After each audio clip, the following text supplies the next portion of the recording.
Hello, everyone, and welcome to Super Switch Headz, the premier Nintendo podcast in all of the internet. My name is Matthew Stoner. My name is Patrick Nisley. My name is David Howe, and boy, oh boy, ladies and gentlemen, we have a very special guest on today's episode of the show. The one and only Barry Carenza has joined the show. How's it going, Barry? Going well. Thank you so much for having me tonight. Of course. Yeah, Barry, you're here because you are from Premium Edition Games. You have a great collection of new retro games over at Premium Edition. We just want to talk about what the industry's like and what your experience is. I'm so glad that you're here on the main portion segment and throughout the entire episode, too. When it comes to the news, we're going to talk about Pokemon because it is getting lighting up all of the airwaves across the internet, as well as Switch Sports got an update. Golf has landed. Sakurai might be teasing a remake of Kid Icarus and some more Microsoft Blizzard acquisition news that are FTC's looking into them. How y'all doing? Doing all right. Okay. Yeah. How are you, Patrick? You start first. Yeah. Oh, really? I'm doing fine. I'm glad we record this on Monday. I'm glad it's Monday. Like, we had a holiday week. My kid gets entirely off school for a week, and he was sick. And it's kind of just nice to be back in a groove of like, he's better. School is happening. I can do work. I feel like your kid is sick more weeks out of the year than he's well. He is. Accurate?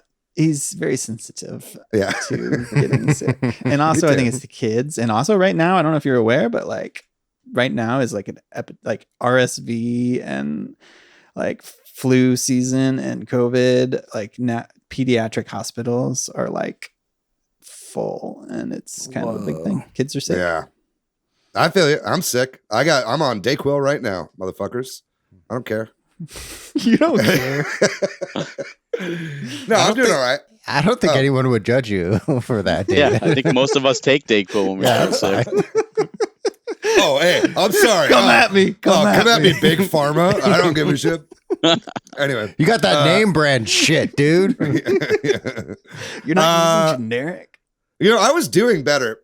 So basically, I had a pretty good weekend. I hope you guys had a good Thanksgiving. I had a pretty good Thanksgiving. I did on Thursday. I was actually feeling a lot better on the day then. And then I went to like a Friendsgiving thing over at my buddy Max's ranch. And that was a ton of fun. I'd never been out there before. He owns Bastrop Cattle Company. I don't know if you guys ever buy your meats locally, but shop at Bastrop Cattle Company. He's got a great ranch. We had a really nice Thanksgiving over there with some friends. Did he pay for that ad? Just curious. No. Look, I went over there and I ate a bunch of free food, and so it's the least I could do. All right. You got paid. Got it. Follow him on TikTok. Anyway, and then I was like feeling a little bit better, and so then I was like, you know what? Maybe I will go home. Also, my parents were totally guilting me into coming home. I say that because I know my dad listens to this podcast. And so I went home and spent a little bit of time in Dallas as well. And so that was kind of nice, but I think I got sicker there than I was when I left. So that's where I'm at right now. And if I sound like I have a lot of energy, I promise you it's just the Dayquil. What about you, Matt? There we go again. Just saying the Dayquil brand, just rubbing it in our faces. I'm really shilling a bunch of That's fine. I am good. I was sick a couple of days ago. I felt like I had like a huge allergic reaction. Like it was really hard for me to breathe like on Saturday morning. It's real tough. But I'm feeling fine now. Also generally feeling good. I just wrote a sketch that I'm really proud of. Putting it on a couple weeks at Fallout Theater. So I'm excited to do more sketch comedy. I've been writing a whole lot. Just feeling really good lately. Feeling really creative. I've said this throughout the whole weeks, but it's feels good momentum behind creative juices. Nice, dude. Hell yeah. Barry. Awesome. Barry, how about you?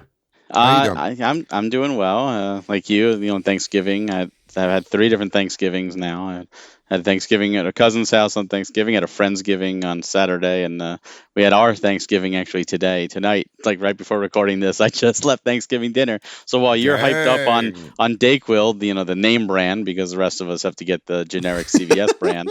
I am on Walgreens brand. Don't get me wrong. Name. I'm like fighting that turkey tryptophan, coma, and it's like, no, you got to keep up that energy. Let's do it. But no, doing well. Just so many games to play. This holiday season's been insane. There's more games to play right now than like any other point of the year. It's like, slow down. Let me have some time to enjoy some of these games. Yeah. You guys do any Black Friday, Cyber Monday? Do you pick up any games for? I didn't, other than our own, because at Premium Edition we did. We put some stuff up that has been sold out. So nice. we keep some stock left over for damages, and then when we're that low, we'll pretty much just do conventions. But we said we could put like 20 of these or 30 of these up, things that people have been asking for. So we put those up for both, some for Black Friday and some for Cyber Monday. So that stuff has been a lot of fun to do, but I haven't been. Cool. There's a lot of deals. My friends are like, "Hey, check all these game deals out." I'm like, "Oh my god!" Like, my phone is blowing up with all these deals. It's insane. So hopefully you guys got some good stuff. I got some stuff. I got like God of War and Persona 5 for my Steam Deck. Nice. And a couple other things. Some I'll talk about at the end of the show. I did pick up Super Meat Boy Forever. It was like $4 on the Switch digitally. And so I was like, you know what? I've been eyeing that game for a while. $4 seems like the right price.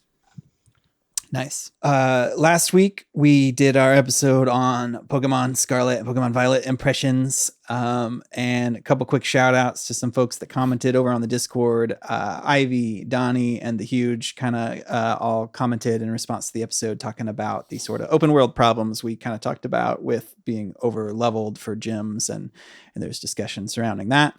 Over on YouTube, Eric Shaw, a friend of the show, left a nice comment saying that they personally haven't had any big issues, but there's been so many complaints that they definitely need to do a patch, which we'll talk about. It hasn't happened yet, right?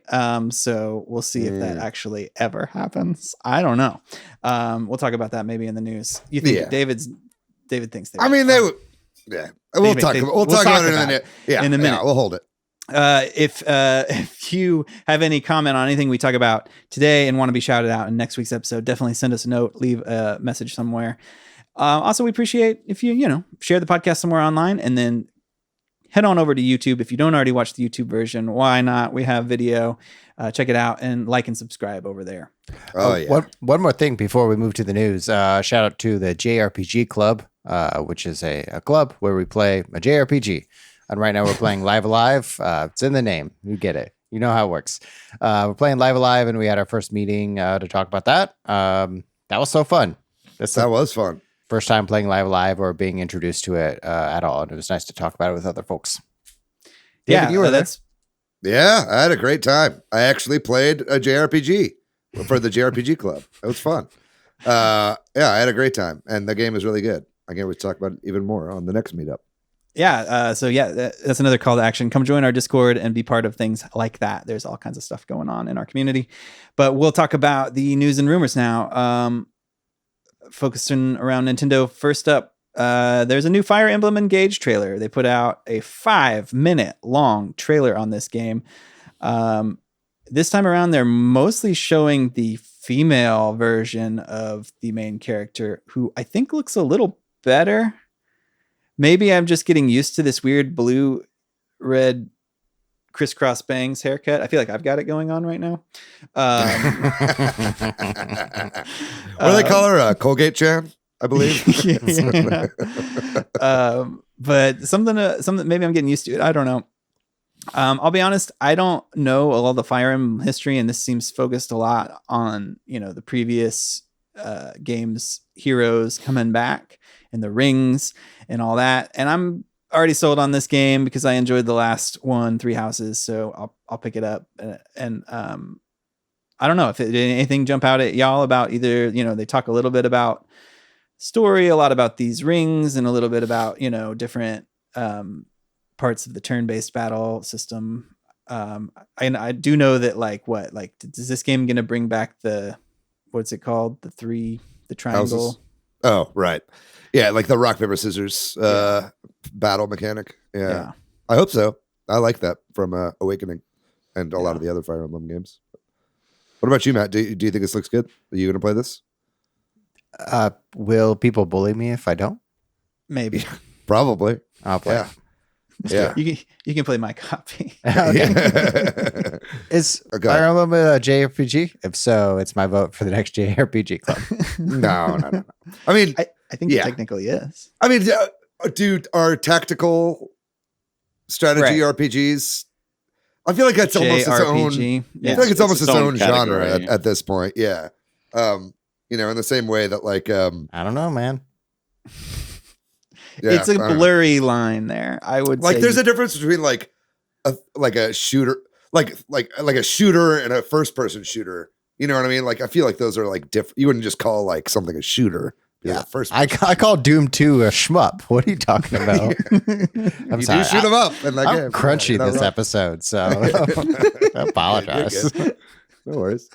I think it looks pretty clean. I honestly, I will say at maybe the first glance, I was like, these character models are a little weird, but I've pretty much always been okay with these character designs. I know a lot of people hate them. I think they're pretty cool looking. I think the girl is pretty cute. The female protagonist, and I think a lot of the side characters have really unique designs. They kind of remind me of the Pokemon character designs, which I really liked. They're kind of over the top and a little colorful, kind of VTuber-esque. You know what I mean? And so I don't know. For me, I think that's fine. I think it looks pretty cool. So I'm in. The visual aspects of the game do not bother me at all. Well, maybe we can use that mention of Pokemon as a segue to our next topic, which is Pokemon Scarlet and Violet sales numbers and just sort of issues with the game. Apparently, Pokemon Scarlet and Violet is sold 10 million copies in 3 days, and I'm just assuming that includes some massive amount of pre-orders, because we know that there was pre-order records broken, but this apparently breaks all kinds of Nintendo and Pokemon records, making it fastest selling Pokemon game, Switch game, Nintendo game, a console exclusive game. It's nuts. This game sold a lot for being on just one platform. We'll see, like you've mentioned, David, if it has the long tail or not. We're going into Christmas.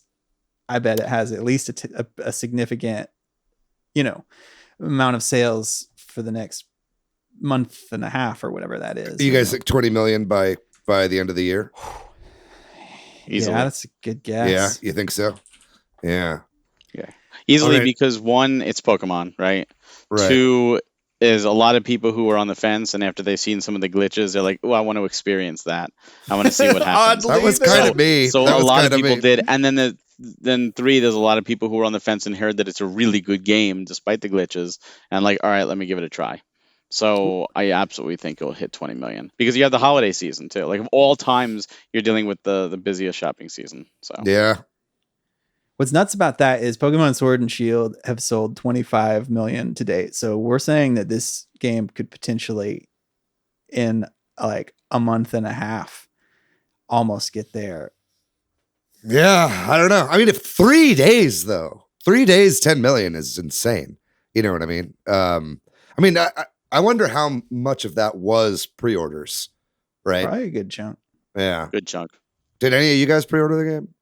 Yep. You did? Okay. I bought it the day after it came out, I think. Me too. Yeah, that's interesting. Should we take a bet on on the number? What are we Exact eating? number? Or? Yeah, we won't know unless they tell us until January or February, whenever they release their sales numbers. They might say it if it goes nuts over the holidays, just because that'll be a good press release for them in early 2023, but we'll see. To kind of put this number into perspective as well, this is something I heard on another podcast, is that the God of War Ragnarok is the highest, it's the fastest selling PlayStation exclusive of all time. Also, it had an incredible launch. That sold 5 million in 10 days, right? Now, obviously, Pokemon is its own thing. You know what I mean? It's hard to really compare them. But, that puts into perspective a little bit of just how massive this franchise truly is, and how much these games really sell compared to like every other video game ever, right? It's just nuts. And then, we talk about how this game, the development cycle was way too fast, and that's why it's so buggy and broken and everything like that. But, when they're selling, how much did Arceus sell? It was like 15, 16 million, something like that total. I don't know offhand. It's less than that. I mean, that we know of, because right. But I mean, add 10. that onto this, which is now, potentially we're talking like 15, 20 million by the end of the year. That's so many fucking Pokemon games that Game Freak have pushed at customers, in 1 year. It's just absolutely insane. I don't know. It's kind of mind-blowing numbers. Yeah, I don't know that this means anything, but there's been like some reports, because like on Reddit, people have been talking about, at least in North America, using Nintendo has this unofficial policy in America of like letting you get one digital refund, and people sharing that they've been getting their refunded copy.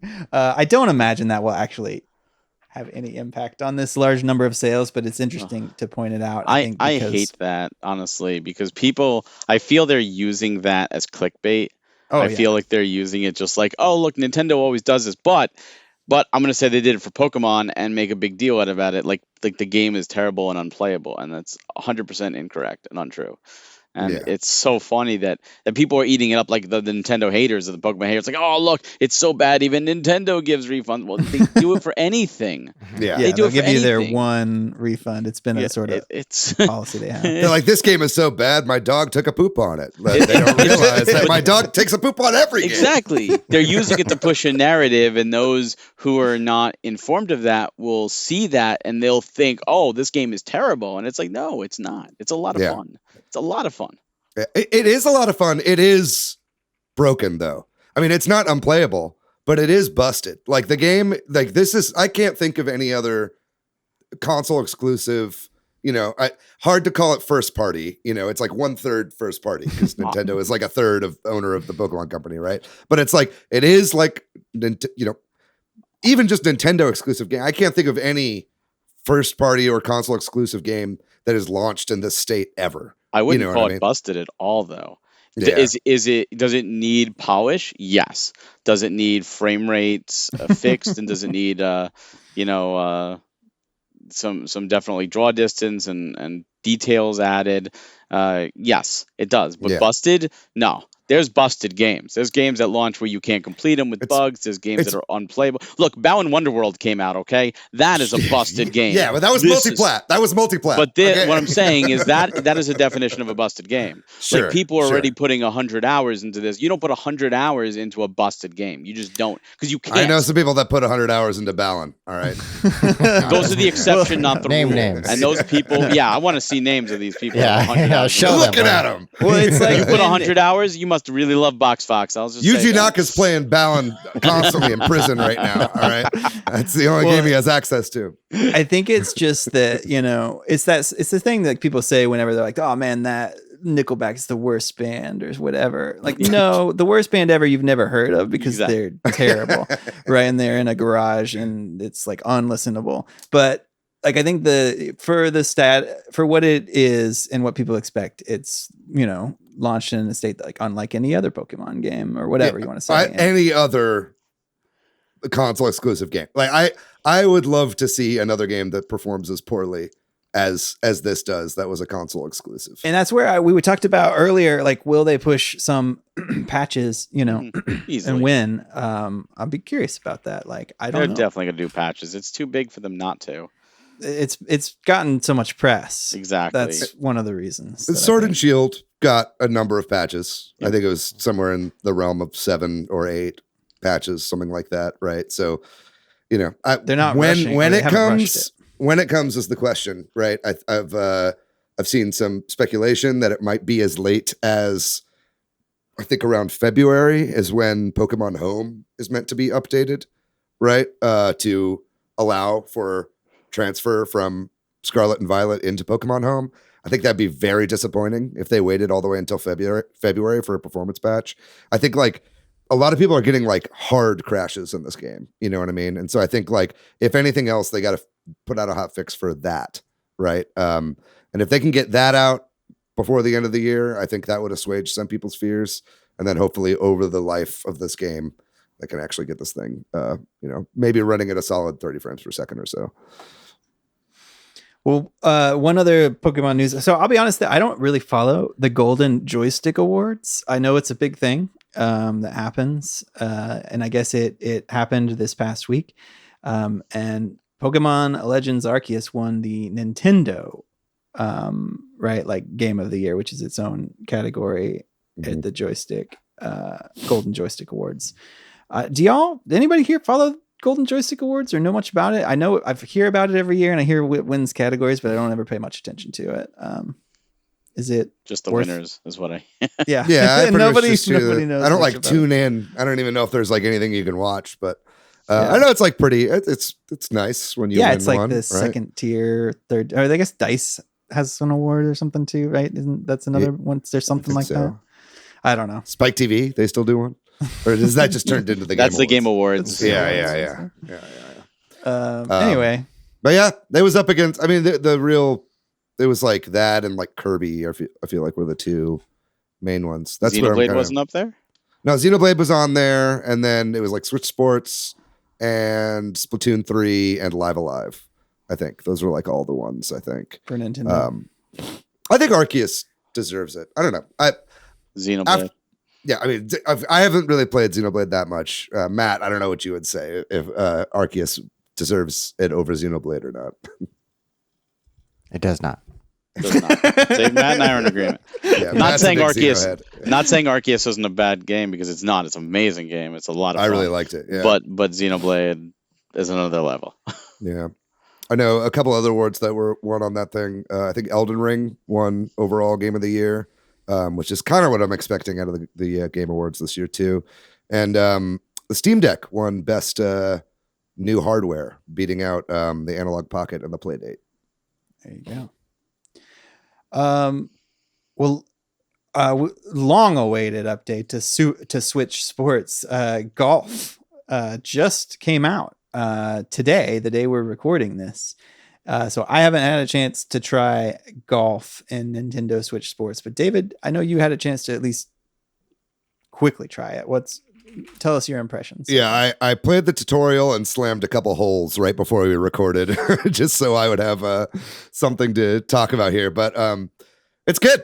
I like it. It's fun. Feels really good. I really want to try the online. It also feels like it'd be really fun to play with your friends as well. So I'm excited to do that. And yeah, I mean, I've been waiting for this for a while. It's kind of crazy that it's only just come out.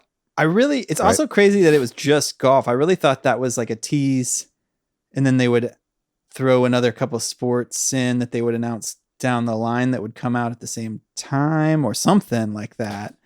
I'll say this, opening up the game, going into Spoko Square, they added golf up in the top right of the map where like those boats are, like you're like getting on a boat to go out to it. Right. So now there are like 4 sports on the top and 3 sports on the bottom. And there's pretty much a hole in the bottom right near that stadium that kind of looks like a baseball stadium. Right. So you have to imagine at the very least they're adding baseball into this. It seems like there's space for one more game, right, on the thing. So I would be very fucking surprised. And are not going to because it didn't sell well or something. I don't know. I don't know. I think it's crazy that it took this long to come out. So who knows? Yeah. Who knows? I feel Nintendo has almost stopped talking about it. Like it underperformed for them. And I feel what they should have done and this is just personally me, and I think, I don't know if other people agree, but every year for Black Friday, they've always done the same Mario Kart 8 bundle. They should have put Nintendo Switch Sports in with Mario Kart 8, thrown in 1-2 Switch, because that poor game, just throw it in there. But that should have been the bundle this year, and I think that would have sold really well, and that would have gotten the people who still haven't gotten a Switch. They haven't gotten one for whatever reason. Maybe they didn't even know this existed. So they go to Walmart or Target or wherever, Best Buy, and they see this bundle and they see Nintendo Switch Sports included. It's like, oh, I loved Wii Sports. Grandma loved it. Grandpa loved it, whatever. And they get that bundle for that. And then Mario Kart and any other game is a bonus. And I think that with golf added would have rejuvenated it, but they didn't do that. They just stayed with tried and true. Barry, I love you. I've been saying that. I've been saying that all fucking year, that they need to do that. Throw in Switch Sports, slap a couple geriatrics on the box, a couple old people on the Switch box, right? You know, that thing would fly off the fucking shelves. Bring it down. But you don't even have to discount it. Just 300 flat. The old Switch. It doesn't have to be the new Switch. They're going to have it on their TV only. Who gives a shit? Yeah. I do think that Nintendo is kind of burying this game, though, because this update did kind of, I didn't hear much about this, right? Yeah. Maybe it's, and the timing of it with Pokemon, it just doesn't seem. Anyway. Yeah. Well, Nintendo's been using this strategy of let's release a game half completed and add free content, because it worked with ARMS, it worked with Mario Tennis, it worked with Splatoon 2, and they're like, oh, this is working. So they tried it this year with 2 games, Mario Strikers and with Nintendo Switch Sports, and I think it's failed with both of those games this year. Agreed. Yeah. I think this is interesting what Nintendo is doing. If I could offer a counterpoint to what we're talking about, absolutely. Switch Sports, which is I was browsing on the Nintendo of America's YouTube page over the weekend, and they have this ad for Nintendo Switch Sports, which features lots of elderly folks. And so I think with this ad, it's probably being targeted for specific TV shows or channels or targeted advertisements on YouTube that we probably don't see or watch, we're not that demographic. I mean, this is it doesn't have a lot of views on their YouTube channel, comparatively speaking to, Oregon Trail. It's got like 34,000 compared to something like Oregon Trail, which is 1 million. So it's really low views. But I think it's strategically being used to market to this, the elderly audience in order during the Price is Right or something. Yeah. No, I think you're right. Like the news. My kid stayed at my parents' house, and he said he saw some ads for it. Yeah. So I think the really answer to the question is, how well will it sell? We need to see those numbers.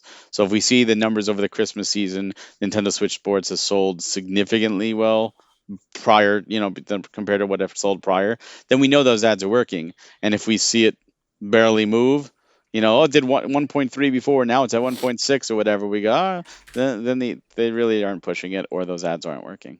Yeah. Yeah. Either way, come at me. I want to play. I want to play you in Switch Sports Golf. Hit me up. I will play anybody listening to this right now. So hit me up.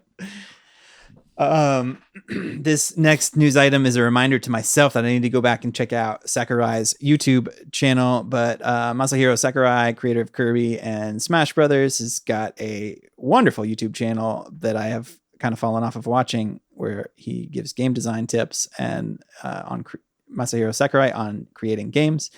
And I guess apparently this has made the news because in a recent video, he mentioned Kid Icarus Uprising, another game he created, and made a comment. The quote is, "I wonder if someone out there will ever port it. It would be nice to play it on a home console." That feels like a hint, but it also could just be him trying to slightly nudge. So have a little fun. Drive traffic to his YouTube channel. I respect it. Yeah, it could be. But I mean, or something he just wants to happen, because it would be nice to play that game on a home console. I have hope. I think the game deserves to come out on the Switch, right? And we also know he's been working a lot with Nintendo for this channel, getting a lot of unearthed documents and getting permission to show a lot of development documents and stuff like that on this channel. I mean, it's his fucking game. It's like his baby. It's like the only game he's made that isn't Smash in like the last 20 years. So, and I guess Medios, if that was him. I really hope so. I hope it's true. Yeah, he's clearly, talking with Nintendo. I don't know if that was just a little jab to the team that's maybe currently doing it, kind of like, hey, poke, I'm gonna poke you inadvertently, or if he's actually the one working on it and he's just poking his own team, or if none of that's happening and he's just kind of like, hey, public, wouldn't it be nice? Why don't you, start emailing Nintendo, and maybe Nintendo will say, we're getting bombarded thanks to your post. Would you like to port this over? So I guess we'll find out maybe sometime in the future. Maybe this is the classic game that Bandai Namco's working on. We heard that rumor a long time ago. Yeah, maybe. So they were his team on Smash. So this next news item, I'm going to throw it mostly to you, David, because I know you probably know the most about this. My understanding is there's some Steam Deck software that allows you to get some what is it, like art for your games, right? For when you emulate games, and Nintendo has been taking some action against one of these for art. Is that right? Yeah, it's a website. So there's a website called Steam Grid DB, and it basically what it does is it has a bunch of like fan made art for all kinds of games. Right? It's not just Nintendo games, but it's like all kinds of games that you can then that are formatted to like the size and dimensions of like Steam interface. Right? So especially with like a Steam Deck, if you want to like sideload a bunch of games or add a bunch of non-Steam games, they show up with like no artwork. But then there's this website called Steam Grid DB that makes it to where you can really easily grab art that makes it look really nice on your console. Basically, it makes it look like almost like it's an official game from Steam. I'm a kind of a anal retentive when it comes to this kind of thing. Like if I add a non-Steam game, I want it to look nice in my library or whatever. And there are apps that you can use to kind of automate that whole process. They use Steam Grid DB. But apparently Nintendo has been DMCAing art for Switch games that are on Steam Grid DB. I guess just to make it a little bit more annoying to emulate Switch games on your Steam Deck. Like Nintendo really, really doesn't want you to emulate Switch games on your Steam Deck. They know why they can't. Why would they, like, though? Yeah, exactly. No, I get why they wouldn't want them on there, but it's like also like, I don't know. It's not like they're like hosting the games on this website, right? It's just art. And so it's just one little thing they're doing to like make it a little bit, and not even like harder to emulate, just like harder to make it look pretty. So they're doing like anything they can to dissuade you from using your Steam Deck as a unofficial Switch Pro. So I don't know. I found that to be kind of interesting. Nintendo does tend to DMCA quite a lot of stuff when it comes to this kind of thing. Now, I'm curious, if you were Nintendo, if you were in charge, would you say, go for it? Yeah, absolutely. Or would you try and send that message like, no, we would rather you I'd do a lot of things differently if I was in charge. Well, obviously. I think a lot of us would do a lot of things differently. I'd establish an anti-crunch policy at Game Freak. I'll tell you that much. Yeah. F-Zero rides again. Yes. But I'm curious if you would be like, oh yeah, let them do whatever they want, or if you would be like, hold on, we have plans. Because remember when was it another Metroid 2 remake, AM2R, came out, and they were like, oh no, and they shut it down, and within weeks, Metroid Samus Returns was announced and came out. So they're like, no, we already have plans in the works for this. We're already doing our own remake.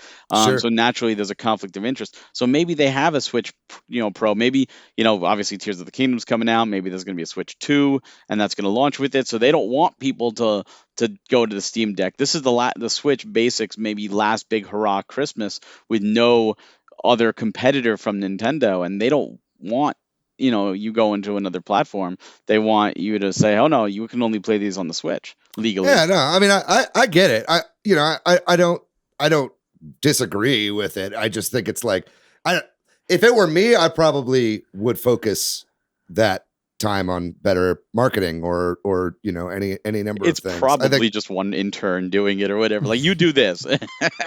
Yeah. They got an aggressive legal department. That's true. Legal department. I wonder what they're like trying to like take down, or I don't know enough about Steam Grid DB, or if they're using like official Nintendo screenshots of these games, Probably. Yeah. or key art or whatever, right? or box art, key art. I guess it would have to, these folks would have to create their own art to put on this database, and then it would be okay. I mean, I don't know. I mean, this not stuff if it is has like their IP or like. Yeah, but I mean, it's also like they blast that key art to whoever wants it, right? I mean, that's all part of the advertising process. So it's like, it's definitely a gray area, and I don't fault them for doing it. It's just a very Nintendo move. That's all I'll say. Yeah, they blast the key art for people to use, but they still own the right to determine how the key art is used and if they like it or not. Sure. I mean, Valve isn't taking down, key art of the Portal or whatever that's on Steam Grid DB, even though if you buy the game on Steam, it's going to show up with all that art, but it's up on there if you pirate the game and you want to make it look official on your thing. You know what I mean? So it kind of just comes down to like how they want to spend their time. You're talking two very different companies. Definitely. Sure. One that doesn't know how to count to 3, and the other one that has a lot more IP. That's true. Look, I'm nothing if a false equivalency machine. Well, let's move on. The next news item is for the Super Mario Brothers movie. Unfortunately, this happens sometimes where Nintendo will announce something that comes out after we record, but before our podcast releases. So we can't talk about this in detail, but you, listener, know about this, but there's now a new Super Mario Bros. Movie trailer that has been released, and they're doing it in another direct, which is just awkward. I hope that you didn't have to suffer through another awkward actor interview thing, but I'm sure you did, because otherwise it would just be a trailer. Chris Pratt's gonna do another one take cell phone video. I've always wanted to play Mario since I was a wee lad in a movie. Yeah. Jumping on Goombas. He said Koopas. Well, anyway, I don't know that we could speculate about what's in it or what it means, but they show sort of a picture of Peach's castle, so I presume we'll see Peach, hear Peach, and then who knows what else. The trailer's fucking sick. But there's been a rumor about the runtime of the movie? Yeah, apparently it's going to be 85 minutes long, according to I think it's a Mexican like MPAA equivalent website, like ratings board sort of thing for cinemas or whatever. This is about 85 minutes, which I am okay with. Yeah, sounds good. I'm okay with a svelte 85 for a kids movie. Kids movies are like one of the only movies left that still stick to like the 90-minute. Yeah. Like you go see a movie for kids, it's 90 minutes, and that's great because kids can't sit still for even that long. Yeah. Last news item, Matthew, you definitely correct me here. Maybe you know more about this. My understanding, we're going to touch back on to the Microsoft Blizzard acquisition. There's been a lot of stuff kind of in the news about this recently. I think the FTC might challenge it. Sometime in the next month, there might be a lawsuit about it. There's been more like discussion about stuff that Sony has said, I think in some of like the documents that have come out, right? All kinds of interesting tidbits from this one. What can you give us the rundown? Yeah, essentially, the FTC, the Federal Trade Commission, who looks over these large acquisitions for businesses, as well as a bunch of other stuff, might challenge Microsoft's acquisition of Activision Blizzard. And so there's a bunch of statements from recent legal filings from Microsoft that are most interesting. Looking into it before we started recording, so Microsoft admits that Sony games sell better and score higher, which is funny to see like in a legal document.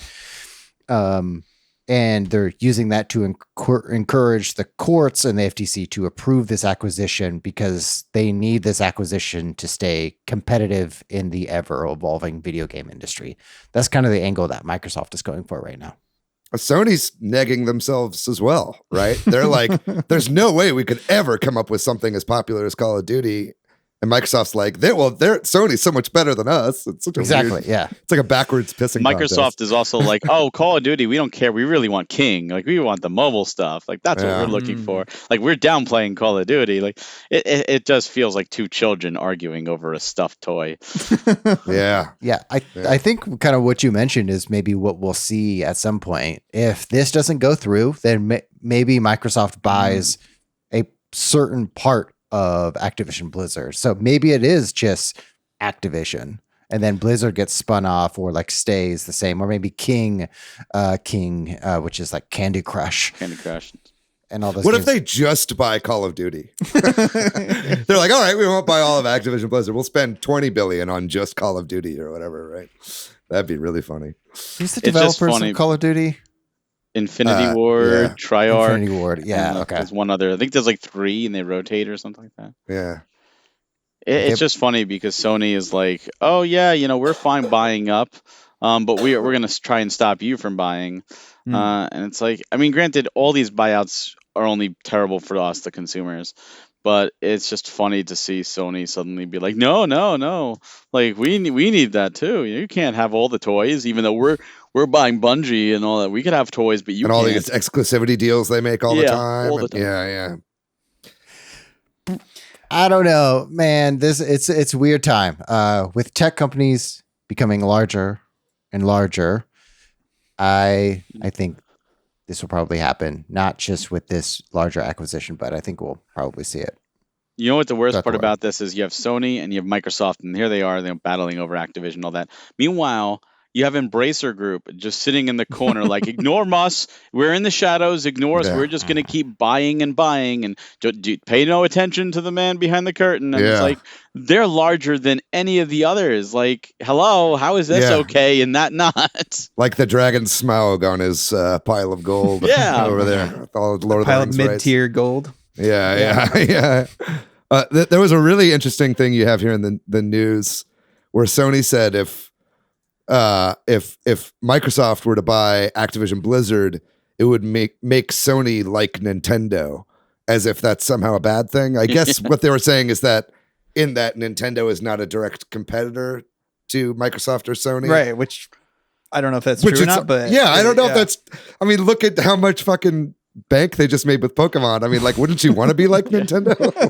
we don't want to sell 114 plus million consoles. That's terrible. Who wants to do that?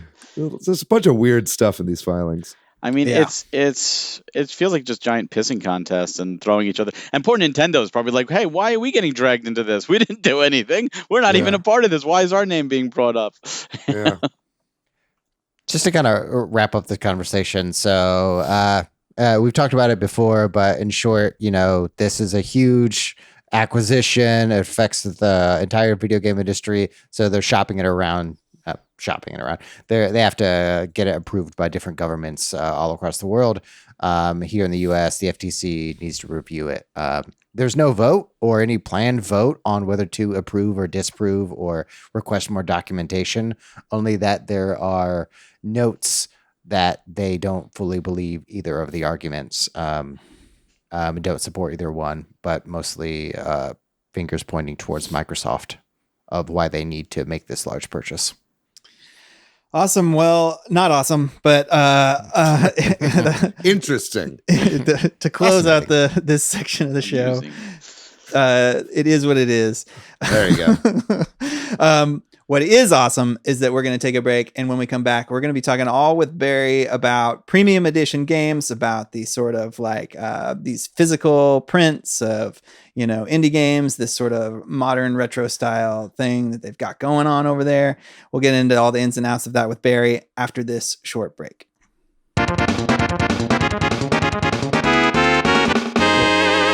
All right, we're back, and this week we have Barry Carenza from Premium Edition Games. So, Barry, just to start us off, could you tell us a little bit about yourself and about what Premium Edition Games is? Sure. So, Premium Edition Games, what we are is we are a physical publisher for both the Nintendo Switch as well as the PlayStation 4 and 5, and we take digital-only titles and we bring them out physically in high-quality physical releases. And the whole team is made of collectors. We love video games. We've all grown up with video games, and we've noticed physical releases, even from big people like Nintendo, are kind of lacking. You open them up and it's usually white in the inside. Sometimes you get something, just the game, no manual, no frills. It's just very cheap. And we're like, no, these games deserve better. So we talk with wonderful developers and digital publishers, and we have some great partnerships that we're very proud of. And we take those releases and we put them out physically, and our physical releases are anything but bare bones. So we put not only the game, which we, as of now, we've continued to do so, but we do our very best to have the game complete on cart, where all DLC thus far, whether it be free content or paid DLC, is included on the cart with all of our releases, so that each of release is preserved should the servers eventually go down, which they will. Each game comes with a full color manual that's between 20 and 40 pages long. We have a challenge card in each of our releases where we ask the developers to task all of our players with a challenge. And should they accomplish the challenge, post it on social media and email us. That's We will cool. mail them a physical patch in the mail per game as a physical achievement, as a way of saying congratulations on conquering the developer's challenge. Wow. You made a Nintendo achievement system. Yes, we did. We did. And I expected that to be copied, and no one's copied it, which is great. So we're the only ones doing that. It's a good idea. Yeah. Each the developers love it, but each release gets its own patch, and they're really creative and fun to do. And then we're big with slip covers, so each of our games come with a beautiful slip cover with different art. And all of our art, if you notice, is never repeated. We always have different art, whether it be art provided from the developers and the publishers, to art that they made specifically for it, or art we commissioned ourselves to have on it. We always try and have unique art with each piece, because we feel that's right. And all our inlays are double-sided as well, so you will never open it up and see white. You'll always see something else inside. And then that's just our standard editions. So that's just the what we call our bare bones.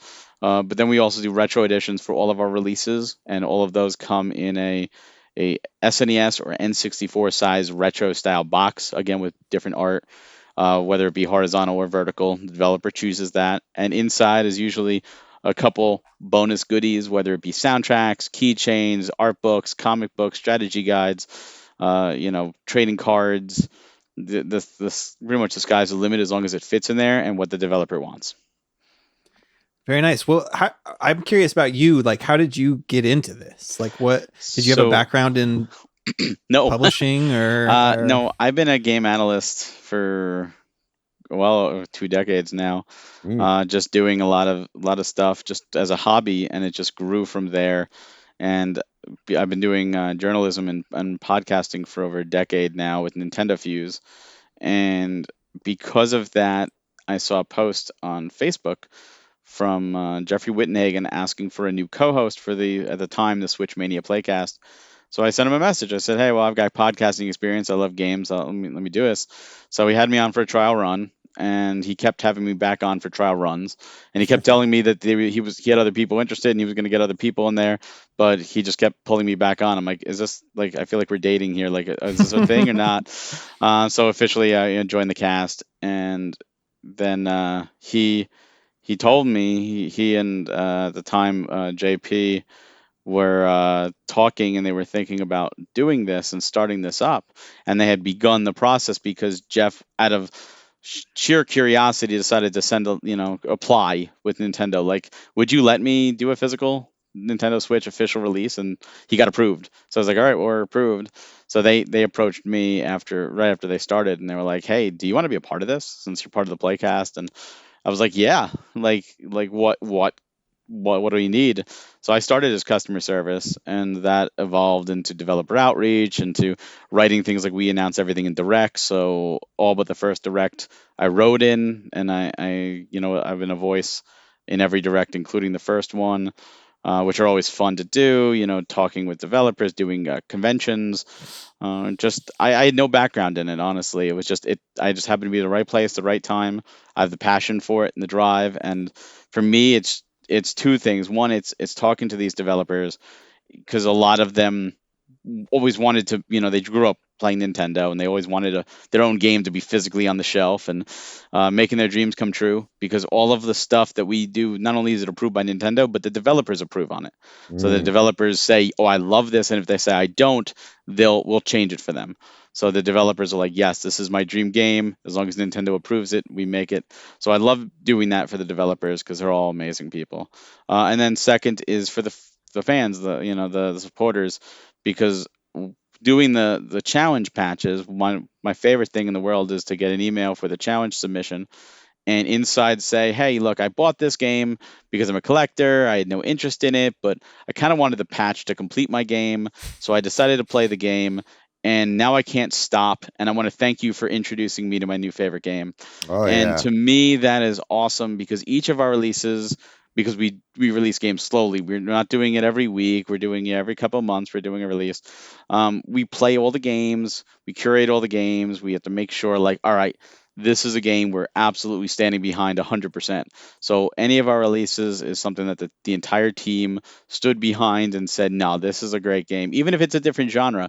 And we've seen people go out of their comfort, because we're not just going to do one genre. That gets boring. We want to differentiate. And people say, well, I'm not big into fighting, but I picked up Mighty Fight Federation and I really love it. Thanks for the suggestion. Or, I'm not big into action and I tried Cathedral and oh my God, it's so much fun. And, we really try and do that, because we want to gain people's trust that, our tastes are okay, at least, and that, if we give it the okay, hopefully you give it a try.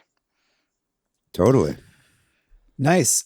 So I imagine there's been a bit of a learning curve then for dealing with, I don't know, all manner of not Yes. just publishing, but like manufacturing and printing and all of that. Do you have any good stories from that, or anything that you've learned that was surprising? So you're right. Whenever you venture into any new business, there's always learning curves. So when we first started, we launched with Super Blood Hockey as our first title in Series 1. And our initial plan was we're going to get Super Blood Hockey out. We're doing a pre-order. We did 30-day pre-order and open pre-order. And we said, okay, now once that's done, we're going to submit it and do the production and have it ready. And then when it comes in, we'll be able to ship it, and then we'll start with our second release, Pigeon Dev Games Collection. So we did the pre-order. Everything went well. We said, great, let's submit it to Nintendo. Nintendo said, but you failed lot check. We're like, what? So we submitted again, and it failed lot check.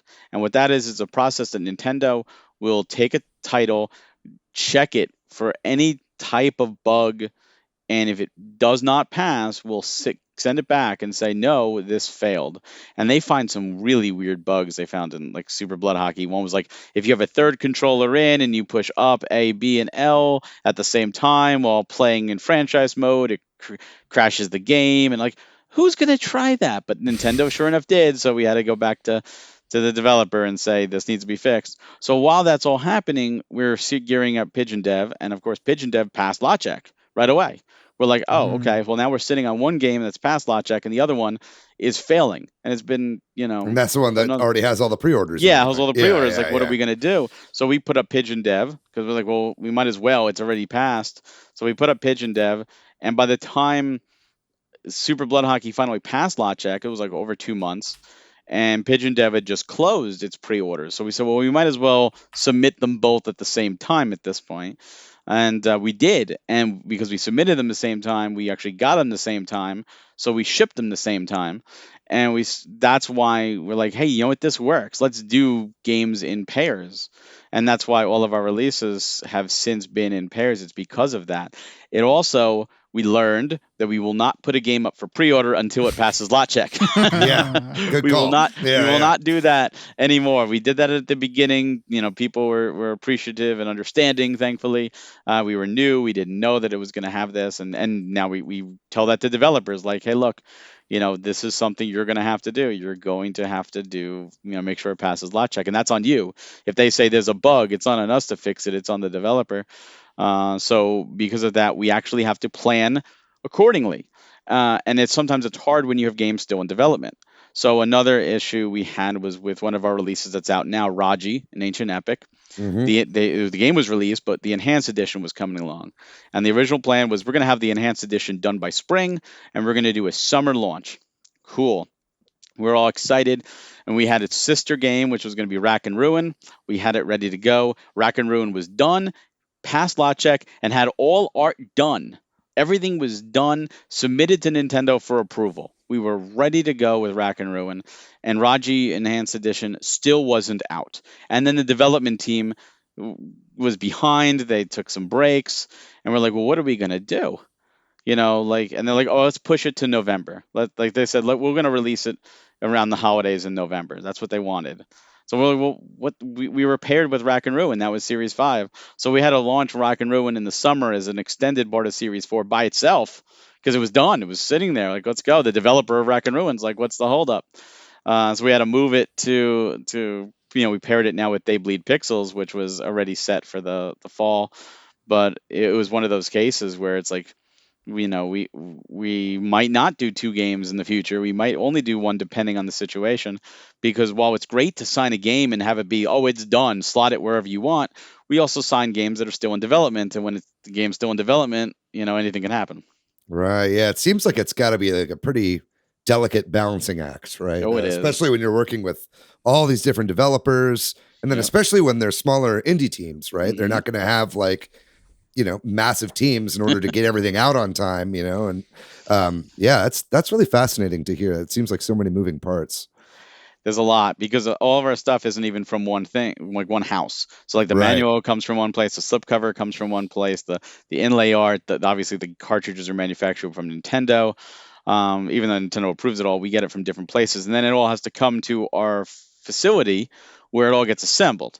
And then once it's assembled, it gets shipped to our warehouse, and then our warehouse, we ship it out to customers. That was going to be one of my questions that I was actually curious about, is like, I guess just talking like, obviously that makes a lot of sense that you'd had everything kind of printed somewhere else. But you're saying that Nintendo does the actual physical printing of the cartridges themselves. Yes. So how does that work? Like, how is that different from like them putting out something that they publish? So it's not any different. So Sony does the same. Sony will manufacture their discs, and Nintendo, because it's proprietary. That's why there's no more Vita games. That's why there's no more 3DS games, because Sony and Nintendo manufactured those. They shut down those plants and those lines, and there won't be another one. There's no reason for them to open up. So what it is in order to get your game in Nintendo's pipeline, you need to have at least an order of 5,000 from the United States. 5,000 is a minimum print for the Switch. In Europe, it's 3,000, but for America, it's 5. So you need to have an order for at least 5,000 copies, and submit it to Nintendo, and they will put it in their schedule and say, okay, we can have it, for you next week or in 2 weeks or whenever the schedule demands. So when Nintendo does their own things, it's their own schedule. They say, hey, Pokemon's coming. We need, X amount of lines to print Pokemon, because it's not just one line. So it's like, oh, we're going to print 1 million copies of Pokemon or 2 million. Everybody else takes the back burner. I'm sure there's a line that does like AAA stuff and Nintendo stuff, and there's a line that does the smaller print stuff. Sure. So we're on that line, which is fine because Nintendo does the cartridges for us. But even the labels, like we have to have the labels approved. We have to send them the files. Here's the label file for them to print, to stick on the cartridges for us. But we can get a facility that does it all. But the problem is you could find a lot of the stuff cheaper in other places. And when you're a small company, if this is $1 cheaper and you have to print 5,000 of them, that's $5,000. Sure. A small company, that's a lot of money to save. So I guess I'm curious. You take pre-orders, and that kind of like will, I imagine, determine how many that you're actually going to print, right? Or like you say you have to have like 5,000, right? Mm-hmm. Is that just like pretty much always guaranteed that you're going to like sell 5,000? So when you open up pre-orders for something? What we do is we were originally doing open pre-orders to let people get what they want. And we noticed a shift in some of the buying habits, because there's a lot of games out there, and we're noticing a lot of people prefer to purchase games in hand, obviously, versus pre-order. And we're not Nintendo where we have billions of dollars where we could just be like, boom, here's everything in hand. Right. Switch games are expensive. Like a standard Switch game, just in case you don't know, like the cartridge, a 2 gig cartridge, which is the smallest cartridge, is $8 a piece. So if you do that times 5,000, you're looking at $40,000 just in the cartridge alone. That's a lot of money. Mm-hmm. So one thing we looked into doing, and we shifted it a little bit, is we want to reward those that pre-order. We want to reward those that support us. So we changed our format to be a first printing. Now, we're still printing 5,000 units, but what we're doing for the first printing is we're going to do an exclusive slipcover, maybe some extra foil. It's going to be something that says this is the first print. In addition to a dog tag, we give every pre-order a dog tag for that Right. game as a free bonus. So the stuff that's a little bit easier to control than like correct making the actual cartridge, you know, that's kind of out of your hands. Because sometimes you'll see a game that will not do well in pre-orders, and then once we have it in hand and we do shows and we have it on the website, it sells like crazy because like, oh, this is in hand now. And other times we've seen games, you know, explode in pre-orders, and we say, well, we're going to order more than 5,000 units just to accommodate that, but you never know. So this is what we're doing now. So we're limiting the amount of first print copies to a set number of that 5,000. If it blows up, you know, and there's a demand for more, we will open it back up, of course, because the idea is we want everybody to get a copy. We want everybody to be enjoying. So, and we also know that some people don't care, right? If you go to a convention and you're just casually walking and like, oh, yeah, I'll pick up this game. I don't know if it's a first print or second print. You don't care. You just want to play the game. So that's fine too. So we're doing that so that those early adapters, those, you know, that really want to support, will get that version, whether it be 1,000 copies, 2,000, 3,000, whatever. Distributors, we have distribution partners also get those copies, and then once they're in hand, we will bring, you know, certain copies to shows, conventions that we do all across the country, all across the United States, all year round, and we meet a lot of people that way, and it's great to be like in hand. Here you go, you get to feel it, you get to check it out, and see the trailer, say, oh, that game looks great, and buy it immediately. So there's different markets for different people, and that's what we're doing now. But regardless of how many we order, all of our developers get paid for the amount we actually order, not how many we sell. So we want to take care of our developers. We want them to say, we had such a good time with you. We want our next game, we want you to do as well. So we make sure that developers get taken care of. Yeah. Man, it's so fascinating. I love talking business and like thinking about supply chain. I think that's so fascinating to my brain, who like tries to see where all the pieces fit together and how it comes to this like such a great product of what you guys are creating. I'm curious about you mentioned some of the audience of like people going to conventions to buying your games or pre-ordering online. You also mentioned distribution partners. Curious about like the kind of like physical stores or stores that kind of carry these games. Like where are those in the world? So we have some online distribution partners. Like in Europe, we have Bazaar. In Canada, we have Video Games Plus. Great people. We love working with them. And then we have a lot of mom and pop stores. We have a lot of smaller stores that will order anywhere from 4 copies of a game to 20, 30, 40 copies, whatever they want, whatever they need. And we take care of our distribution partners. You know, we give them discounts. So we take a loss when we sell to distribution partners, but we take that loss to allow them to make a little bit extra and to have our titles in their stores. So our distribution partners are all across the country, small mom and pop stores. So if anyone listening has a local mom and pop store and says, oh yeah, I would love it if they carry, you know, we're always looking for new ones. We're always looking for more people that want to carry our games because, you know, the truth is it's exposure, right? It's about who knows about us, and there's so many people that absolutely know about us, and there's so many people who, like when we do a convention, there's like 90% of the people I talked with have never heard of us, and it's just they don't go online, they don't do Facebook groups or Twitter, and you know they do their daily thing. They see a convention's in town, they say, hey, I'm gonna go look and see what I find. Maybe they're retro collectors and they also happen to have a Switch, and they go, oh, you know, I've never heard of you, let me check out the games. And of that 90%, we've seen the number of, you know, first off, more and more people know about us, but a lot, like if it's a Saturday Sunday show or a Friday Saturday Sunday show and they get us on the first day, when they come back, so many people come back and say, hey, you know, I went home last night and I played the game and I want you to know it was really great. Sometimes, hey, I told my buddy about it and I want to buy another copy. We've had vendors, you know, buy a copy and go back home and then come back, you know, or to the hotel and come back and say, oh man, I told my buddies about it. It's so much fun. We were playing it like 2 hours last night. We want more copies. And it's great to see that because it's not about us at that point. It's about the developers.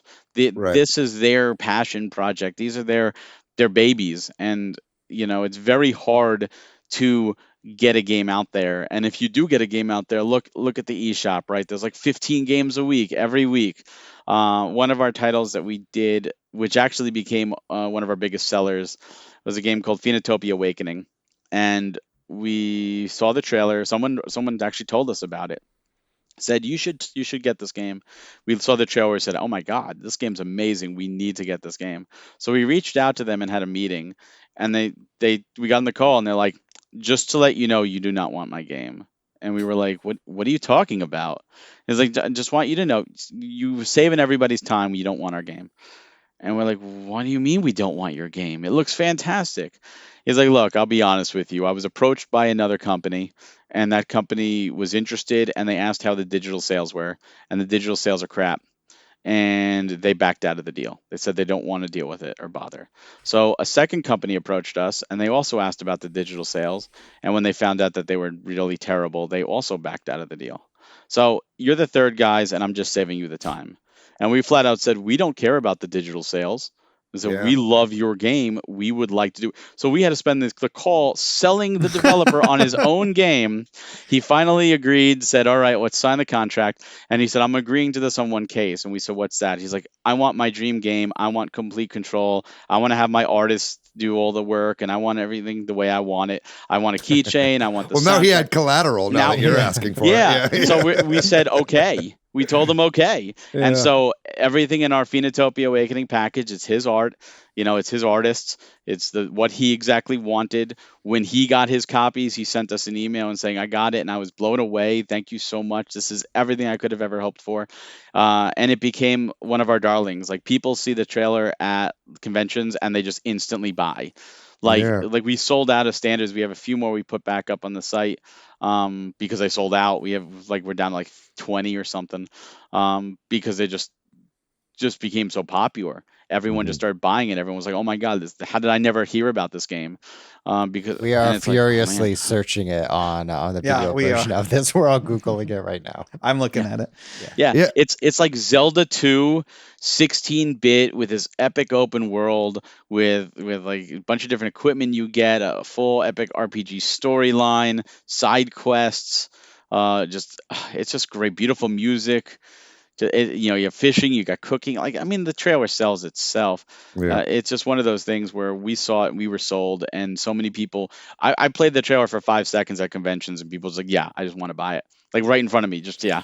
Well, I think it's interesting too. It's like, and correct me if I'm wrong, but I think that's part of what keeps companies like you and some of these like more bespoke, like limited run games, like similar companies like that sell these physical copies. It's like a lot of this is for collectors, right? It's like people, sure, a lot of people are interested in the games, but I think a lot of people are buying this because it is a physical copy of a game, and they'd much rather have something on their shelf or like build out their collection or whatever, right? With like a nice amount of physical games on their shelf. And so I imagine so many people are buying it, that would never even think of buying this game digitally, but then they see it as an option for a physical version. It reminds me of something kind of like, like Mondo, or a lot of these, ship to shore. To me, it's, especially as we're moving into a much more digital world, like that's inevitable. It's like shops like this it reminds me almost of like vinyl these days, right? People buy vinyl. You could stream the game, your album or whatever on Spotify, and that's gonna be the easiest way that you can listen to an album, right? But people like to have, the actual vinyl, the nice big album art that they can put on their shelf and then play it, and it's a more deliberate process to like listen to an album when you actually put the time in to like set it down and move the needle and all this kind of shit, right? I think it's the same thing with physical games. Going up to put the game into your system and like getting up out of your chair, it like makes it a more deliberate thing. It almost, it's less like, oh, I'm gonna pick this game up and I played it for a second, fuck that game. But if you actually like put in the time to actually own the thing, I imagine you'll probably put more time into that game.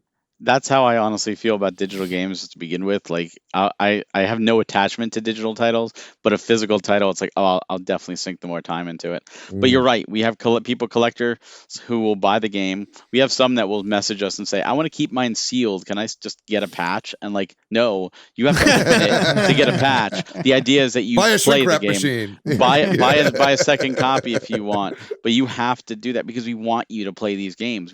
You're buying it because you're a collector. That's great, and we welcome the collectors to buy it, but we also want you to experience it, because if we're sinking the time and the effort and the money and the advertising behind any of our titles, we believe in that title and we believe you will find enjoyment in that title. And that goes for anyone. Like, so many people say, what's your favorite title release? And the answer is they all are. We love every single release we have, whether it be our first release with Super Blood Hockey to our latest with They Bleed Pixels and Raji. We love everyone in between. I love They Bleed Pixels. I love that game. Such a good game. Such a so good game. Miguel's a great guy too. It's such an honor to work with him and Spooky Squid and to be able to pull that game in there. And the artwork, we've just been sharing some artwork that's being done on it. It's just gorgeous. It's so gorgeous. We like to be transparent. We like to show behind the scenes, like in our Discords and on social media, just to let people be a part of the process. You know, like right now we haven't shared yet, but we're doing a lot of the Raji stuff is being finalized and it looks gorgeous. And then of course we just did our announcement with Screenwave and Retroware, with Eagle Eye and Twist, and with Glove 3. Two phenomenal games that are still available for pre-order, and we're about to enter production. And we just sold out of Eagle Eye and Twist Retro Edition, and I'm already getting emails. Is there any way I could get it? Oh my God, I missed it. Is there any way? And it's like, it's maybe when we get them in hand, we'll have extra copies. But the stuff, we can only do so much, and it's just, you can get a standard copy. Absolutely, we want you to play the game, but we want people to be aware of these great games, because you see them after the fact. Like all the three of you were just quickly Googling Phoenotopia. Phoenotopia is a title we released over a year ago. It was like November 16th of 2021 we put up for pre-order. We shipped it out earlier this year in April, I think. And it's done exceptionally well, and it's a phenomenal title. And over a year after we announced it in our direct and released it for pre-order, you guys still hadn't heard about it, and that's our mission, is to make sure that people do hear about these games. Because if I didn't say anything, you guys probably never would have Googled it. You never would have found it, and it would have been 3 less people to even have it on the radar for them. And it's a shame, because it's a phenomenal title. Yeah, it looks great. And also, just to follow the transparency that you're kind of showing, is like, you're here because you messaged us on Twitter and we started a conversation. And I was very encouraged by just the care and attention for all of your materials and all of the marketing and the games that you're working on. It's just cool. You're working on cool shit. So we try. About it. We try. I mean, all this stuff. I mean, I love doing podcasts to begin with, just because I love to talk to cool people and make new friends. But I love to let people know about what we have, because it's not about us. It's really about the developers. And we try and stress that, how much we appreciate them, because without them, we wouldn't exist. And we try and do cool stuff. People have called us like the working designs of the Switch. And, we have a lot of foil, like Cathedral's manual is like almost all foil. It's insane. We just like to do cool stuff.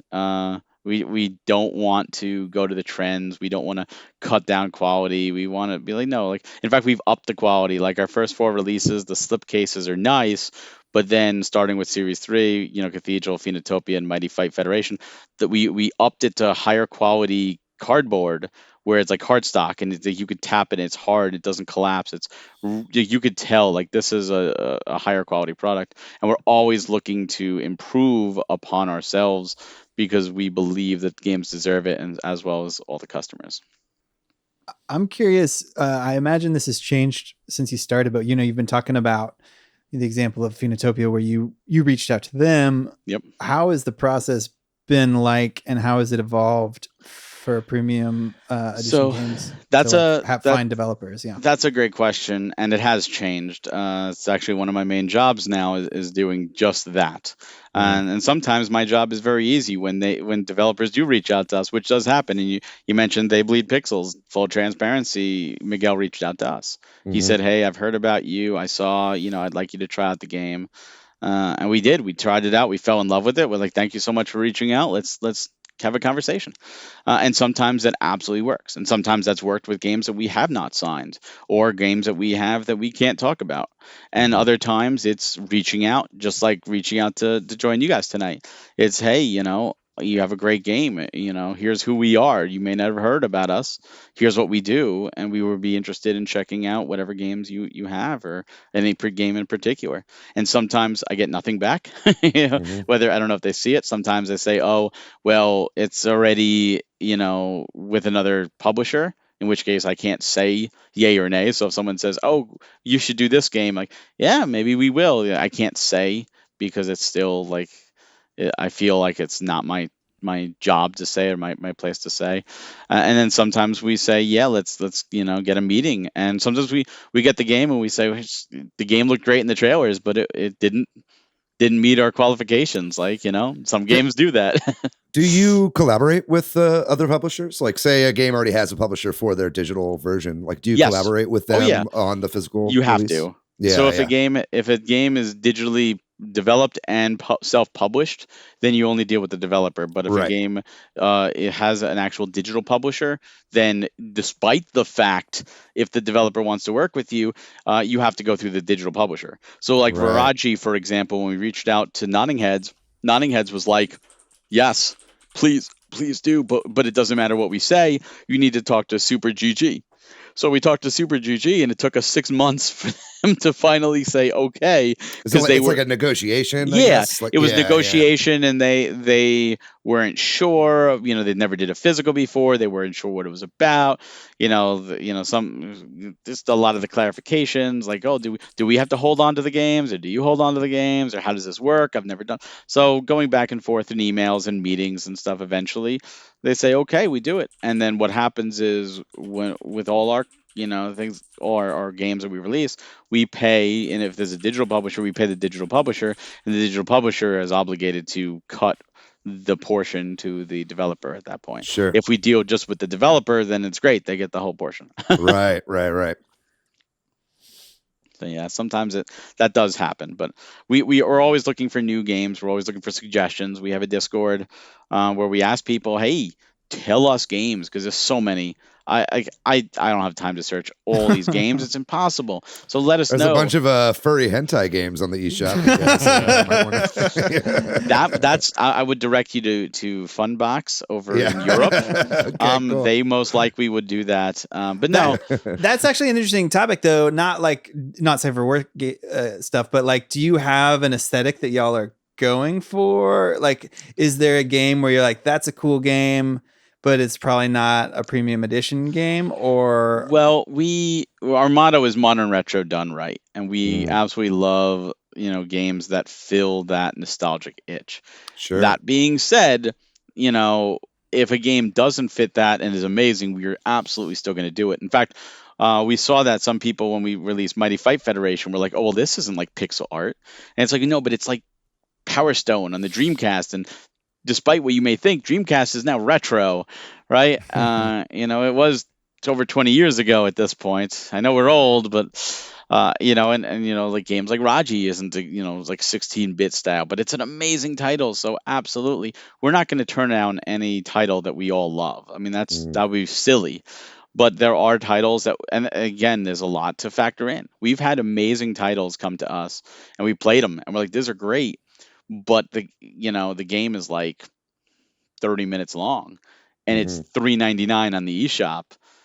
How could we sell this for $40? Like, even though we love this game, we can't sell it. And it's like, it sucks. It sucks so much, because it's not that the game is bad. It's just, it's really hard to sell a game that's 30 minutes long for full price when people will instantly compare it to any game that's 6, 7, 8, 10, 20, 30 hours for the same price. So it's like, yeah, it puts us in a rock and a hard place. So we just have to be gentle and say, we look forward to your next release, because we do, because the game's awesome.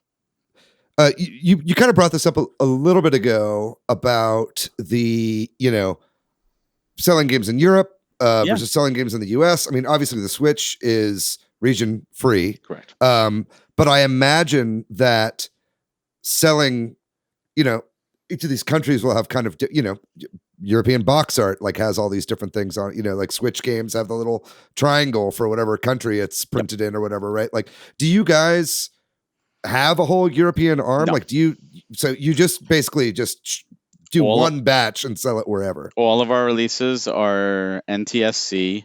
Okay. So they're all officially ESRB rated. Right. So our European partners sell our games over in Europe, and they play perfectly fine on the European games or European Switches. A lot of our games have multiple languages already built in. They were built into the digital to sell in Europe, so they're on the physical cart, so it works fine. The same way a company like Super Rare Games, for example, who's in Europe, all their titles are PEGI, but they don't have an American branch, and you could import it just fine, put it in your American Switch, and play. Sure. So I guess PlayAsia is kind of the same way. PlayAsia is Asian. That's an Asian territory. Yeah. So yes, same thing. You're buying an Asian game, you put it in the Switch, and it plays perfectly fine and in English.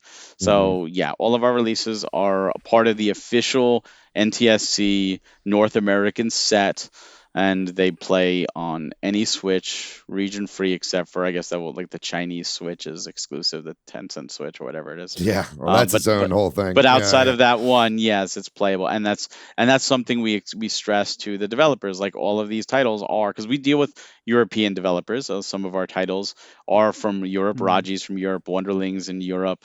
Just a quick example. So yeah, their games go. Demon's Tier Plus is Europe. They get the games over there, and people can still enjoy them and play them. But at least they're coming out physical, so they don't usually mind. Yeah. I was curious if you could expound a little bit about. I mean, we already talked about the sort of 5,000 copies, and then you said that you hold a few. At the top of the show, you mentioned that you hold a few for like damage and maybe to sell if you don't have a problem. I'm kind of curious about that process and how you did. Was that a learning process too, a little bit, or was that something you? I mean, I think when we initially started it, we were like, 5,000 copies. We're going to sell, we'll sell 5,000 and we'll boom. And then of course, once we started shipping in, we were using a different shipper at the time, and we got our first email saying, "Hey, my thing came damaged." Like, oh crap, what do we do? So, talking with, our warehouse, and they shipped out, another one with a replacement. And we were like, we're going to get damages here. Like, we need to hold back some.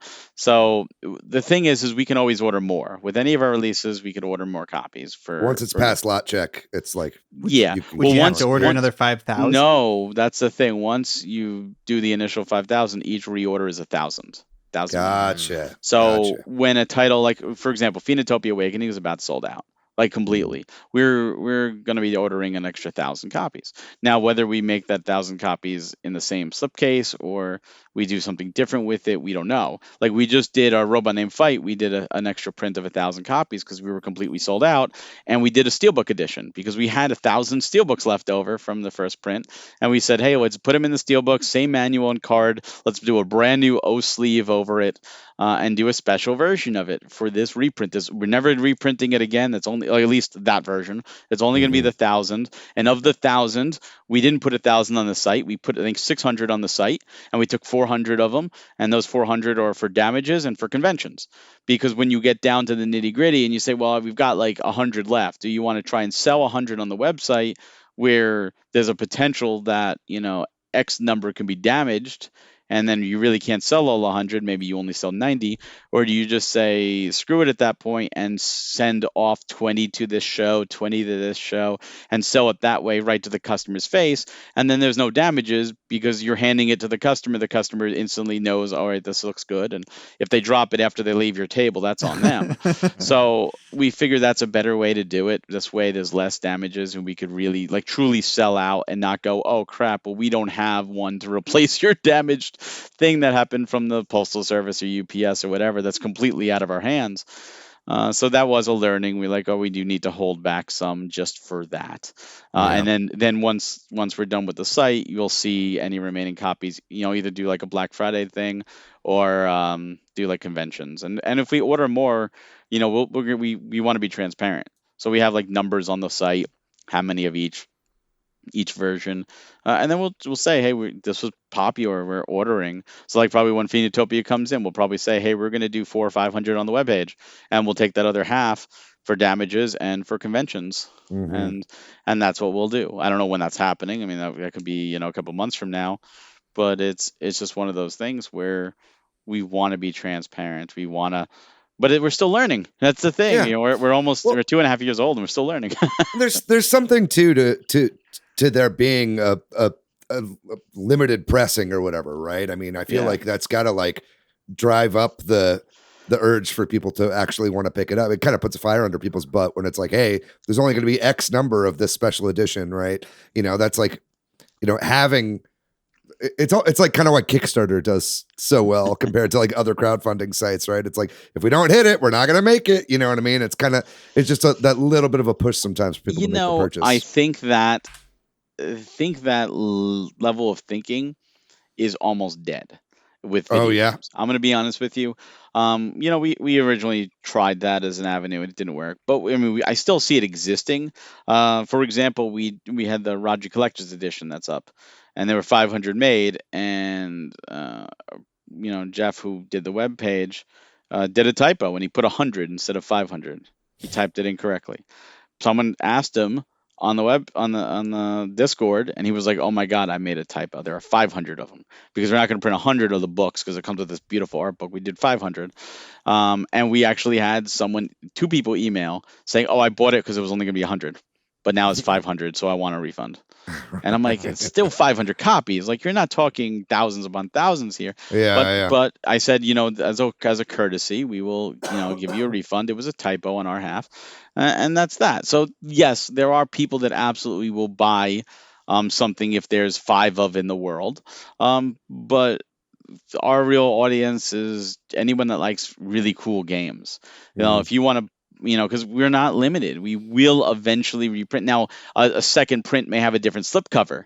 So if you want that special slipcover, to say this is a first print, sure. If you just want to play the game, then you're going to get to play the game. Sure. We do a partnership with Gamers for Gamers, where we put up special versions. They do their own versions of the games that are $10 more, and 20% of the purchase goes to the Gamers for Kids Foundation, which this charity helps set up gaming situations and setups in group homes. Kids that aren't as fortunate, that don't get to grow up playing Nintendo or Sega or Sony or whatever. And this way they get to enjoy, because a lot of these homes have like one system and like a couple games and like 20 kids trying to fight over it. So this is our way of doing something charitable to help the next generation of kids. And at the same time, you get an exclusive slipcover. So if you say, hey, I want this, you're a variant hunter, you want to help charity, you are getting a version that is different. Right now for Cyber Monday, we just put up Cathedral. So the Cathedral version, we have 2 versions of Cathedral on our site now, and you can see both slipcovers. So one is the Gamers for Gamers version and one is ours. And it's same game inside, everything's the same except for that slipcover. So you have that as saying this is this version. So for a collector, you have that collector's item and you're helping a charity, which is great. So we do get variants that way, and we're always looking for new ways to just really do something cool like that, give back. Cool. Well, I think it's about time for us to wrap up our main topic and move on. I want to ask before we move on, if anybody has a last question, or Barry, if there's anything you wanted to make sure and say before we wrap up the discussion on premium edition games. This is fascinating stuff. I've always been interested in how the kind of nuts and bolts of this work, and it was really, really cool having you on. I think it's fun. Like us talking about this makes me feel young. I don't know if you all are feeling that way. It makes me feel like we're talking about like trading mixtapes or like like Sure. CDs or cassettes or something like that. So there's lots of excitement. So thanks for kind of bringing that, Barry. I really appreciate the absolutely. enthusiasm that you're bringing.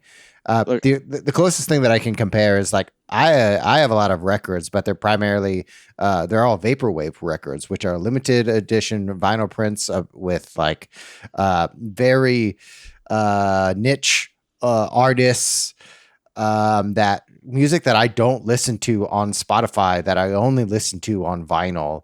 And the way that subculture, the vaporwave subculture, vaporwave vinyl subculture is all the things that you're saying about limited run prints, special edition prints, colored vinyl, all of those things apply to that subculture, and the kind of the excitement and enthusiasm of these publishers are the kind of the same too. So it's cool. It's cool to see enthusiasm about video games and these great games, to get more eyes on them. Well, like I said, we're all collectors. We're all passionate. So I'm glad that came across because, we love what we do. We love working with everybody. And you mentioned that passion. There is a group of supporters that we have that are patch hunters. And every time the games come in, they immediately, like, first thing I got to do, I got to try to get those patches. And you see them, I got this one. Can I get the next one? And like, they're racing, like, who's going to be the first? And we tell people, like, you are the first person to submit for the patch, to let you know, like, per game. So it's kind of cool, like that, like a badge of honor. Like, can I be the first?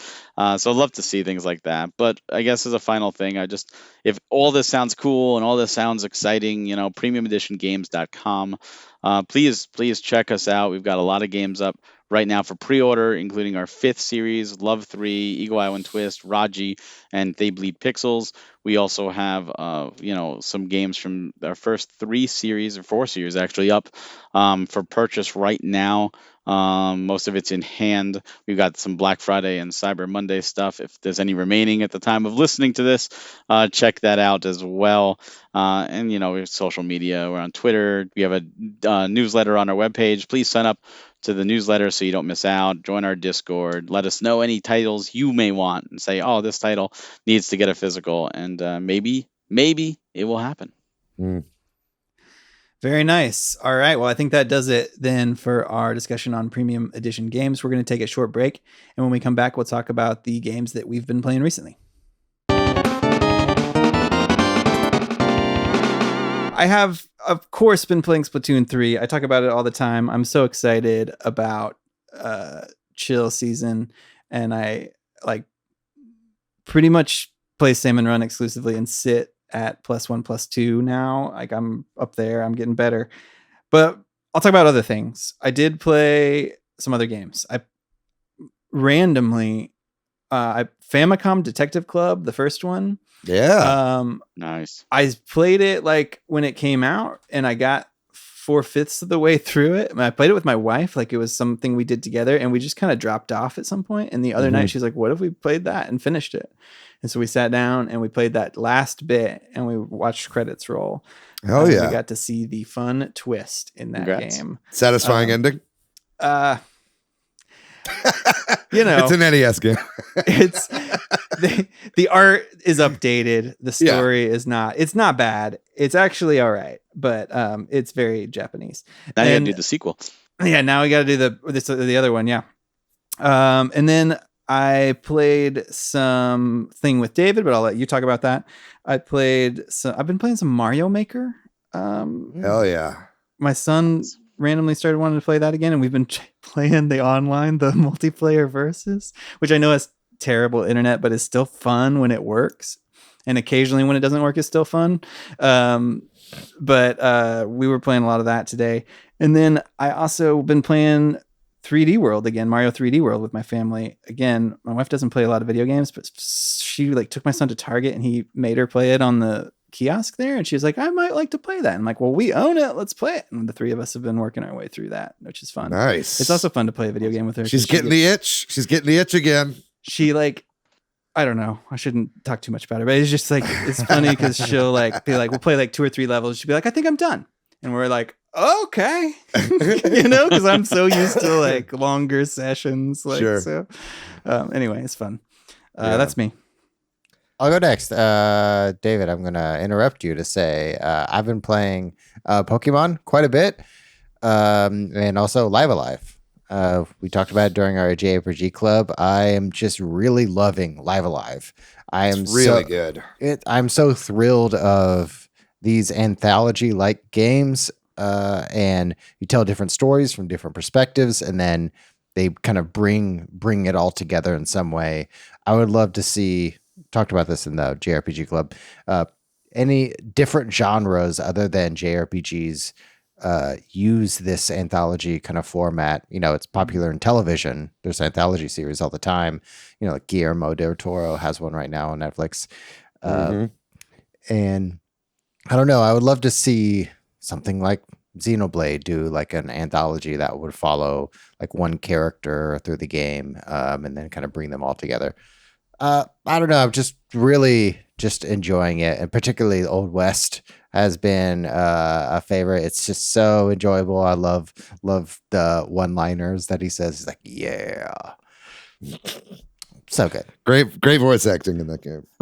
Yeah, I am really enjoying it. Also non-gamer related, but I've been trying to learn SketchUp. Have y'all ever used SketchUp?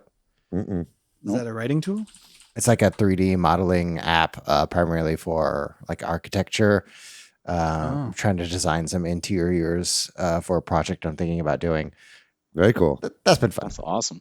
Oh yeah, everybody's turning into a game dev on this podcast. Very David. cool. Yeah. I mean, I've also been playing Live Alive. Really enjoying that game. It's great to have little bite-sized games within a fuller experience. Great for my ADD. So very much enjoying that. The game that Patrick was alluding to, did play on stream the other night. Played some Killer Queen Black. Oh shit! Yeah, we got. By the time this podcast comes out, the game will be dead. I think tomorrow, Tuesday, I think is the last night that it's Amazon Game Sparks is actually running, and so I think a bunch of people are going to be like slamming the game tomorrow night. I think they're calling it the end of the world event or whatever. They've got a whole thing planned. But that was really cool, man. Patrick, you jumped in a little bit, played a little bit with Bebon as well. We also teamed up. I'm going to miss that game so much. I'm going to miss how easy it is to squad up with your friends, how easy it is to then jump with friends in a totally different place or on a totally different program into online random matches. Like everything about the online experience of that game is just so seamless and smooth. And I'm really going to miss it a lot. It was really cool too. I posted on Twitter that I was doing it, and Liquid Bit and Killer Queen, they all retweeted my stuff. And I think some people who are big League players saw it and then jumped in games that I was playing. I know Bebon was getting really frustrated because they were really good. But honestly, the more that I play that game against people who are actually good at it, I'm like, man, I think that I'm actually really good at this You're game. pretty good at it. Yeah, which is a shame because it's all like it's all dying now. But We'll only play in person. Yeah. yeah, but I want to give a little shout out to a B League, B Game League, BGL. They on that same night that I streamed, they had their last ever stream, and whenever I finished, I like hosted their Twitch channel and just caught the end of that tournament, and it was just like this super emotional send off of this like community of players of this game that have been playing all throughout the pandemic, who all met each other over that really hard time where everybody was staying home, and just like seeing everybody get super emotional at the end of this thing was like kind of special. And so I kind of got emotional. I wasn't even a part of this community or whatever, but it was just really cool to see them all come together at the end. It was very bittersweet, or really just bitter, I guess, but it was nice to see how people could be so affected by a community. And I thought that was really great. Like I said, played a little bit of Switch Sports. Gonna be playing a lot more now. That game is so fun to play online. So I meant to mention that too. I kind of got back into that a little bit over Thanksgiving. Yeah. I think with golf too, that'll help. Yeah. I think that'll be nice. And then other than that, I'm looking at my Steam Deck here on stuff I've been playing. You know, I picked up a couple games. I also picked up The Witness finally. I'm a Myst fan, so I've always wanted to play that. That was on sale. And then some games let that me know. Apologies for interrupting. The Witness No, it's okay. is fucking great. Oh my god. Oh yeah, I mean, I don't know when I'm gonna get to it. I've got like 20 fucking games on the docket, right? But I got it because it was on sale, and I know I'm gonna play it eventually. But whenever I do, Matt, I'll definitely hit you up. Let me know. But I guess the last thing I want to shout out, other than a book that I finished, Red Mars. That's great, by the way. You should read that. But no, I've been eyeing this game series for a long time. It's called Spark the Electric Jester. Have you guys ever heard of this? It's basically it started as kind of a Sonic clone, like a 2D Sonic style game. Like the first one kind of feels like almost like a Sonic Advance, right? In how it plays. And then there have now been 3 Spark the Electric Jester games. And Spark 2, they changed it up from a 2D side-scrolling pixel art game to a fully 3D Sonic Adventure style game, right? And so they've been kind of following the trajectory of like Sonic games with this franchise, and they've done the first one, and then they did Spark 2, and they just released Spark 3 earlier this year. And so I got all 3 of those games in a bundle, and I've been really looking forward to playing it for a while. I tried out a bit of Spark 3, but now I'm going back and I'm playing the first one because they're all kind of like tell a story in a row. But it's really interesting and really cool, and it's cool to see again like game development that started out as kind of a fan game, or started off making Sonic fan games, moving into their own IP for a Sonic style game in 2D, and then going on to make 3D games that are also kind of in that style was really, really cool. So I don't think those games are on the Switch. They might be, but either way, I would definitely check out the Spark the Electric Jester games. Those are really cool and super fun and really cute, and I had a great time with those. And then yeah, I will say I'm gonna give one little plug. I think for the month of December I am going to be streaming Metal Gear Solid Rising Revengeance, so that'll cap off my year of Metal Gear that I've been doing, so I'm looking forward to playing that as well. I can't wait to talk about that in the coming episodes. But what about you, Barry? What have you been playing recently? So I just finished Harvestella, which is a way better than I expected it to be. It's really a full-fledged JRPG with some farming elements, as opposed to the farming sim game that people seem to think it is. It's got a Final Fantasy level story. It's really cool. Great job system. Great characters. Highly, highly recommend giving it a shot. I also just did, because I'm a huge Mega Man fan, I did the Gunvolt Chronicles Luminous Avenger X2, which I love those games. I think if you love Mega Man X, you love Zero, ZX, and you haven't played the Gunvolt games, you're really doing yourself a disservice, because it's the same team that did the Zero and ZX. They're doing their own IP now, so definitely give the Gunvolt games a shot. They're awesome. Of course, doing Pokemon Scarlet. I'm in the post game. I've completed the whole story. I'm just going around doing raids now and finishing up my Pokedex, and I'm still having a blast with it. I don't care what other people say. I am enjoying it. It's a fun game. I am enjoying it. It's a super fun game. Really, really loving it. I'm also doing God of War Ragnarok on the PlayStation. So far, I'm enjoying it, but it's so linear.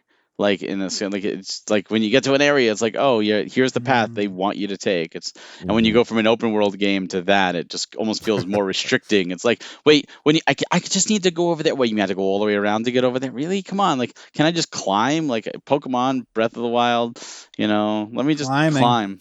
Every game should have climbing. Yes, every game. That's a lot of work. I was saying this last week, but every game should have climbing, and every game should have Kong letters. Yeah, yes, Kong letters. I'll agree with that. But I am enjoying it. I don't, I think it's a good game. It's very emotional.